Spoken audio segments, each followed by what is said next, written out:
fighting off accusers. He hired private security firms staffed with former spies to dig for information on women and journalists with allegations against him.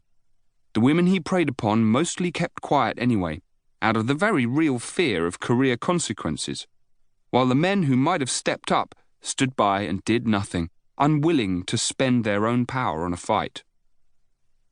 If Harvey Weinstein and the closed and hierarchical system that held him up tell a familiar story about old power, then Weinstein's fall, and especially what happened next, tells us a lot about how new power works and why it matters.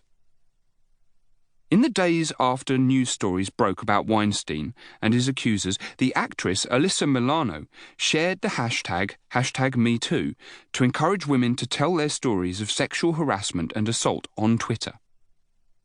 Terry Conn paid attention. In her 20s, as an emerging actress with a role on a soap opera, Conn had been approached by director James Toback to meet in Central Park to talk about a part. Once there, as she reported to CNN, he assaulted her.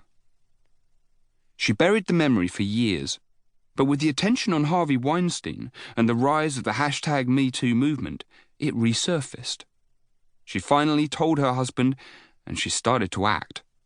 She began by searching Twitter for women who had used both the #MeToo hashtag and #James Toback. She found others whose stories were frighteningly close to hers.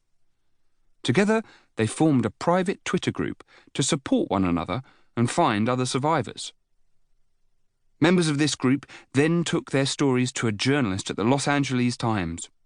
Within days of an article being published, more than 300 women came forward with stories of their own about Toback. Conn's campaign was one of many.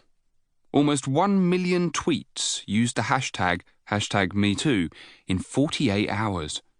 In just one day, 12 million Facebook comments, posts and reactions were logged. The #MeToo movement surged across the world like a current, with different communities adapting it to take on their own targets. In France, it became #Balance ton porc, denounce your pig, a campaign to name and shame harassers. In Italy, women recounted their stories under the banner #Quella volta che, the time that. And it moved from industry to industry. Members of Congress revealed that they, too, had been harassed by their male peers. The UK Defence Minister was forced to resign. The European Parliament had its #MeToo moment. Business leaders were exposed and toppled. Rallies spilled out onto the streets in cities across the world, from Paris to Vancouver. India debated an effort to expose the predatory behaviour of well-known professors. An article in China Daily that seemed to suggest workplace harassment and assault were only Western problems was pulled after a wave of online criticism. No one was the boss of this movement, and no one quite knew where it would go next. #MeToo had been born a decade earlier as the work of grassroots activist Tarana Burke, who encouraged women of colour who had been sexually assaulted to share their experiences peer-to-peer with other survivors. But now the movement felt ownerless, and this was the source of its strength.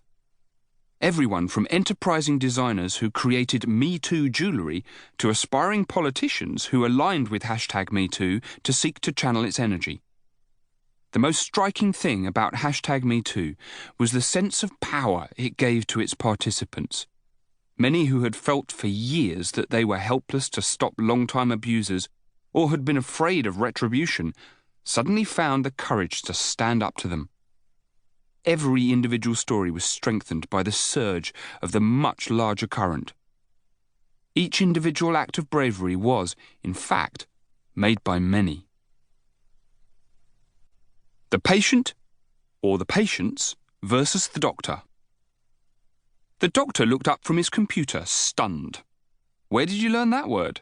That's my terminology. When did you go to medical school? I can't see you as a patient anymore if you're going to go on the internet and just learn stuff that you shouldn't be learning. Then the doctor fired his patient. The offensive word was tonic-clonic. His patient had let him know that she thought she had experienced a secondary...